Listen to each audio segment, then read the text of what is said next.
दोस्तों नमस्कार।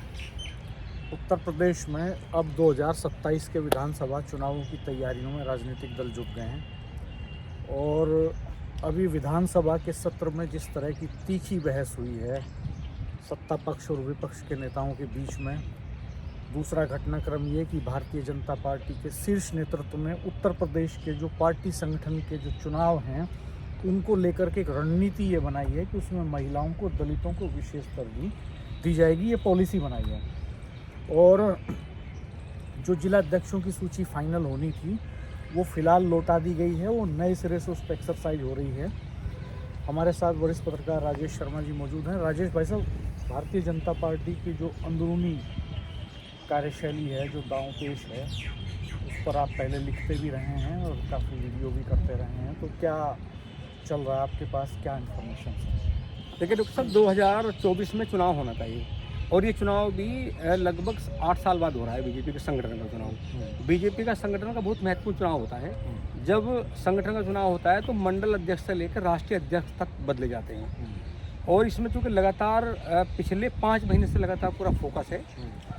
जहाँ तक उत्तर प्रदेश की बात है तो उत्तर प्रदेश में सबसे पहले मंडल अध्यक्ष का चुनाव हुआ और उसमें भी विवाद हो गया। लगभग 350 मंडल अध्यक्ष ऐसे हैं उत्तर प्रदेश के जिनकी सूची रोक दी गई क्योंकि उसमें बड़े नेताओं का इन्वॉल्वमेंट हो गया, बहुत सारी पार्टीबाजी होगी, तो रोक दिया गया कि जब नया प्रदेश अध्यक्ष बनेंगे तो वो घोषणा करेंगे मंडल अध्यक्ष होगी। अब चूँकि मंडल अध्यक्ष के द्वारा जिला अध्यक्ष की नियुक्ति होती है, जिला अध्यक्ष और महानगर अध्यक्ष की, तो जिला अध्यक्ष और महानगर की जब पूरा चुनाव हुआ तो चुनाव तो दिसंबर में हो गया था। दिसंबर के सेकेंड वीक में सब फाइनल हो गया था। उसमें ये था कि भाई सूची कब जारी होगी, तो घोषणा होने की पहले ये बात थी कि 15 दिसंबर तक, 15 से 20 दिसंबर तक सूची में घोषित हो जाएंगे जिला अध्यक्ष और महानगर अध्यक्ष। लेकिन तब जो है इतना खींचतान हुआ, तमाम जिला अध्यक्ष, महानगर अध्यक्ष, भाजपा के लोग, भाई सब लोग चाहते हैं कि भाई हम जिम्मेदारी मिले। तो एक बार तो ऐसा भी हुआ 20 दिन के तमाम दिल्ली और लखनऊ पूरा VIP डेरा हो गया तमाम नेताओं का। जो आप जिनके भी जो आका हैं, बड़े नेता हैं, सब लोग उन्हें साधने में लग रहे हैं। कोई संघ कार्यालय जा रहा है, कोई लखनऊ अपने नेताओं के पास जा रहा है, कोई दिल्ली अपने नेताओं के पास जा रहा है। तो पूरी रणनीति सब लोगों ने बनाई कि हमें नंबर मिल जाए। अच्छा, ये था कि जब दिसंबर के सेकंड वीक में सूची जारी होनी थी तो सूची रोक दी गई। उसके पीछे एक कहानी ये बताई गई कि चूँकि प्रदेश अध्यक्ष का भी चुनाव होना था और प्रदेश अध्यक्ष में कहीं जातीय कुछ गड़बड़ ना हो जाए, बराबर में दिल्ली है तो दिल्ली का चुनाव का डिस्टर्ब ना हो जाए, तो तब इसलिए रोक दी गई कि दिल्ली का चुनाव जब हो जाएगा उसके बाद सूची जारी होगी। बड़े बड़े नेता हैं प्रदेश अध्यक्ष के लिए भी, और ये जब से फिर मतगणना भी होगी उसके बाद में वहाँ दिल्ली में सरकार भी बन गई। रेखा गुप्ता को जब दिल्ली का मुख्यमंत्री बनाया गया तो एक पूरा मैसेज गया कि भाई देखो, ये वैश्य कार्ड खिला और महिला को मुख्यमंत्री बनाया, क्योंकि पूरे देश में जितने भी भाजपा शासित राज्य हैं कहीं महिला मुख्यमंत्री नहीं है। इसके बाद ही इसी बीच में जब ये कश्मकश शुरू हुई कि अब दिल्ली, मेरठ, यूपी के तमाम जिला अध्यक्ष और महानगर अध्यक्ष की सूची घोषित की जाए। जैसे सूची लखनऊ से दिल्ली भाजपा कार्यालय में गई तो उन्होंने कहा कि भाई इस सूची में संशोधन करना पड़ेगा, 25% महिलाएं और दलितों की भागीदारी देनी पड़ेगी इस सूची में। जो सूची थी उस सूची में इतना % का नहीं था। उन्होंने कहा कि अब ये सब भूलना होगा कि भाई ये जिला है। अभी तक चूँकि ऐसा होता था उत्तर प्रदेश में कि महिला मोर्चे में महिला को जिम्मेदारी मिलती थी भाजपा में, या जैसे क्षेत्रीय अध्यक्ष हैं तो वहाँ मिल गया सीनियर महिलाओं को। अब ये कह दिया कि जिला अध्यक्ष और महानगर अध्यक्ष पे भी रिजर्व की जाएंगी, वहाँ महिला को हर जिले में भारतीय जनता पार्टी, उत्तर प्रदेश में 75 जिले हैं तो हर जिले में एक महानगर अध्यक्ष और एक जिला अध्यक्ष। नहीं, हर जिले में नहीं, 25% आरक्षित नहीं किया। मैं ये जानना चाहता हूँ कि 75 जिले हैं तो जो संगठन काम करता है भारतीय जनता पार्टी का, वो हर जिले में एक जिला अध्यक्ष का चुनाव करता है, बिल्कुल, और एक महानगर अध्यक्ष का चुनाव करता है। यानी शहर और देहात की जो पॉलिटिक्स है उसको आपस में बांट रखा है। बिल्कुल बिल्कुल। शहरी जो शहर हैं, मेन जो डिस्ट्रिक्ट हेडक्वार्टर्स हैं, जो सिटीज़ हैं, उनमें महानगर अध्यक्ष, और रूरल एरिया की जो पॉलिटिक्स है उसको जिला अध्यक्ष। इस तरह से चुनाव होता है जहाँ तक मेरी जानकारी। ऐसी है। और फिर नीचे आपने बताया कि मंडल अध्यक्ष जी इस तरह से होते हैं। तो अब इसमें वो 25% रिजर्वेशन की बात कर रहे हैं कि लगभग 25% पद दलितों को और महिलाओं को दिए जाएं। तो ये सीधे तौर पे एक्सरसाइज है बीएसपी का जो वोट बैंक है दरअसल अब उत्तर प्रदेश में 2027 के जो चुनाव हैं उनमें बीएसपी बहुत बड़ा डिसाइडिंग फैक्टर है। बीएसपी का जनाधार लगातार खिसका है, उसका वोटिंग परसेंटेज लगातार घटा है, उसकी परफॉर्मेंस लगातार ख़राब होते गई है सारे चुनावों में पिछले। तो अब ये महत्वपूर्ण बात होगी कि वो किस तरफ जाकर चुनाव लड़ते हैं। अगर वो अकेले चुनाव लड़ते हैं तो वो कोई फैक्टर बनेगी नहीं, लेकिन अगर वो कोएलिशन कर लेते हैं, मान लीजिए समाजवादी पार्टी के साथ उन्होंने गठबंधन कर लिया तो एक मजबूत कोएलिशन हो जाएगा, और अगर इसमें कांग्रेस भी आ गई इनके साथ तो ये और ज़्यादा स्ट्रॉन्ग हो जाएगा, तो एक मजबूत फाइट का सीन बनेगा। तो ऐसे में मुझे ऐसा लगता है कि दलित वोट मतदाताओं को साधने के लिए और महिला वोटरों को लुभाने के लिए ये स्टेप लिया गया है। हालांकि एक बड़ा सवाल ये भी है कि राजनीतिक दल संवैधानिक तौर पे, आदर्श के तौर पे तो बात करते हैं कि महिलाओं को 33% आरक्षण होना चाहिए।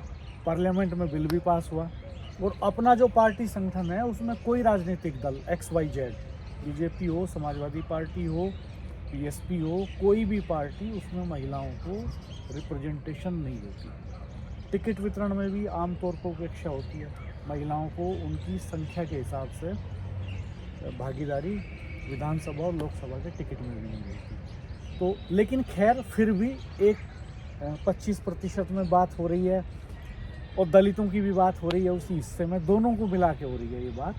दलित आबादी भी उत्तर प्रदेश में अगर संख्या के लिहाज से देखें तो दलित आबादी सबसे ज़्यादा है। तो पार्टी संगठन के भीतर रिप्रेजेंटेशन और इसके अलावा टिकट वितरण में रिप्रेजेंटेशन क्यों नहीं है सारे दलों में, ये एक सवाल तो रहे। बिल्कुल। और इसी सवाल को साधने के लिए कहीं ना कहीं ये एक कदम आगे बढ़ाया भारतीय जनता पार्टी ने कि वो अब तक उनके पास क्या था कि भारतीय जनता पार्टी के ऊपर टैग था कि वो फॉरवर्ड कास्ट की पॉलिटिक्स करती है। फिर मोदी जी के आने के बाद पिछले 10 साल में उन्होंने बैकवर्ड कास्ट को साधने की कोशिश करी, और उत्तर प्रदेश में जिस तरह से बैकवर्ड कास्ट को साधा, फॉरवर्ड और बैकवर्ड कास्ट का कॉम्बिनेशन बनाया, वो उनके लिए एक स्ट्रॉन्ग होल्ड बन गया। अब बड़ा सवाल ये है कि जो दलित वोट बैंक है वो किधर जाएगा। एक वक्त था जब दलित और मुस्लिम कांग्रेस के साथ होते थे, तो कांग्रेस डिसाइडिंग सिचुएशन में आ जाती थी। अब जब क्षेत्रीय पार्टियों का उभार होता है, उनका वजूद बनता है देश के तमाम राज्यों में उत्तर प्रदेश सहित, तो लंबे समय तक के लिए कांग्रेस सत्ता से बाहर हो जाती है। तो अब भारतीय जनता पार्टी को ये चिंता है कि ये जो मुस्लिम और दलित वोट बैंक है ये वापस कांग्रेस पे शिफ्ट ना हो जाए, क्योंकि कांग्रेस से गया था ये बसपा के पास में, और जब बसपा के पास गया दलित और मुस्लिम तो कॉम्बिनेशन बन के सरकार बन गई उनकी, और एक बार बसपा की सरकार, एक बार समाजवादी पार्टी की सरकार, ये कॉम्बिनेशन चलता रहा। भाजपा सत्ता से बाहर रही जब तक भाजपा के साथ बैकवर्ड कास्ट नहीं जुटे। बिल्कुल। तो फॉरवर्ड कास्ट के साथ बैकवर्ड कास्ट का स्ट्रॉन्ग कॉम्बिनेशन उन्होंने बनाया, और वो फिर सत्ता हासिल कर ली उत्तर प्रदेश में। तो अब उनकी बड़ी चिंता ये है कि मुस्लिम और दलित कॉम्बिनेशन नहीं बन जाए, इसलिए वो दलितों को तरजीह देने की बात कर रहे हैं संगठन के भीतर, और महिलाओं को तरजीह देने की बात कर रहे हैं। लेकिन सवाल फिर भी ये है कि संख्या के हिसाब से रिप्रेजेंटेशन क्या है। अच्छा, इसको लेकर एक बड़ा सवाल ये भी है कि तमाम जो दावेदार थे महानगर और जिला अध्यक्ष के, उन सब में अब इस समय संशय की स्थिति है, सब लोग घबराए हुए हैं। हाँ। क्योंकि दिल्ली, लखनऊ में एक कमेटी डिसाइड कर दी गई, वो कमेटी डिसाइड करेगी कि किस जिले में महानगर अध्यक्ष महिला होगी, हाँ। और किस जिले में जिला अध्यक्ष दलित होगा। हाँ। अब चूंकि बहुत सारे लोगों ने अपनी दावेदारी रखी है, हाँ। अभी तक चूंकि ऐसा था ही नहीं उत्तर प्रदेश में कि कहीं महिला इंडिपेंडेंट जिला अध्यक्ष हो। ज़्यादातर महिला मोर्चे में सब कुछ बैठा रखा था, और अब जब चूंकि मुख्यमंत्री बनी रेखा गुप्ता, वो ये मान लिया भाजपा ने कि महिला दिल्ली में भाजपा के साथ है, तो उन्हें लगा कि अब महिला को इंडिपेंडेंट रूप से जिला अध्यक्ष बनाया जाए, महानगर अध्यक्ष बनाया जाए। ये कैसे तय होगा कि किस जिले की अध्यक्ष महिला होगी? अब वो दिल्ली जो एक कमेटी है, जो चुनाव प्रबंधन कमेटी है उत्तर प्रदेश की, अब वो तय करेगी। अब वो जब तय करेगी, वो रिपोर्ट आएगी, तो ऐसे बहुत सारे दावेदार हैं जो खुश हो रहे हैं। मान लीजिए मेरठ का ही नंबर आ गया कि हाँ। मेरठ में महिला जिला अध्यक्ष होगी, तो तमाम जो दिग्गज हैं, सब जो जिला अध्यक्ष की कुर्सी के लिए भाग दौड़ किए हुए हैं, दिन रात एक किए हुए हैं पिछले 5-6 महीने से, और तमाम बड़े नेताओं के दरबार में हाजिरी लगा रहे हैं, बायोडाटा दे रहे हैं, पुराने संबंधों का हवाला दे रहे हैं, सिफारिशें करवा रहे हैं, तो उनकी सारी एक्सरसाइज सब हाँ जीरो भी। और ये भी माना जा रहा है अब तो पूरे प्रदेश में जो जहाँ जिला अध्यक्ष और महानगर अध्यक्ष होते हैं, जितने महानगर हैं, वहाँ तमाम लोगों में ये भी हड़कंप मचा हुआ है क्योंकि जो कमेटी है लखनऊ बैठी है वो तय करेगी डिसाइड कि किस जिले में बनना है, महिला किस जिले में जिला अध्यक्ष बनेगी। तो ये सबको ये समझे कि ये जिला ना आ जाए, कहीं ये जिला महिला का अगर आ गया तो साफ मामला। और चूँकि बीजेपी के पास में हर जिले में महिला है, इतनी एक्टिव महिला है जो जिला अध्यक्ष बन सकती है। और जहाँ तक दलित नेताओं की बात है तो दलित नेता भी हैं। इस वाले आदेश से जैसे सूची दिल्ली से वापस आती है तो जो बहुत सारे बीजेपी के दलित लीडर हैं जिनको इग्नोर किया जा रहा था, अब उनमें कहीं ना कहीं उत्साह बढ़ा है कि हो सकता है कि उनका नंबर आ जाए, वो जिला अध्यक्ष बन जाए। दोस्तों आप क्या कहते हैं, क्या दलितों को और महिलाओं को उनकी संख्या के हिसाब से सारे राजनीतिक दलों के संगठनों में जगह मिलनी चाहिए कि नहीं मिलनी चाहिए? और बीजेपी ने जो स्टेप उठाया है कि वो 25% जिला अध्यक्ष, महानगर अध्यक्ष दलितों और महिलाओं में से बनाएंगे, इसका उत्तर प्रदेश की पॉलिटिक्स पर क्या असर पड़ेगा, ये कमेंट बॉक्स में आप ज़रूर बताइएगा। आपके कमेंट्स बहुत वैल्यूएबल होते हैं और हमें इनरिच करते हैं, नया वीडियो बनाने का हौसला देते हैं हमें। आप इस वीडियो को शेयर कीजिएगा, हमारे चैनल को सब्सक्राइब कीजिएगा, बेल आइकन प्रेस कर दीजिएगा ताकि नोटिफिकेशंस आपको नए वीडियो अपलोड होने पर मिलते रह सकें। नोटिफिकेशंस को ऑल कीजिएगा। हमारे साथ जुड़े रहिएगा। धन्यवाद, नमस्कार।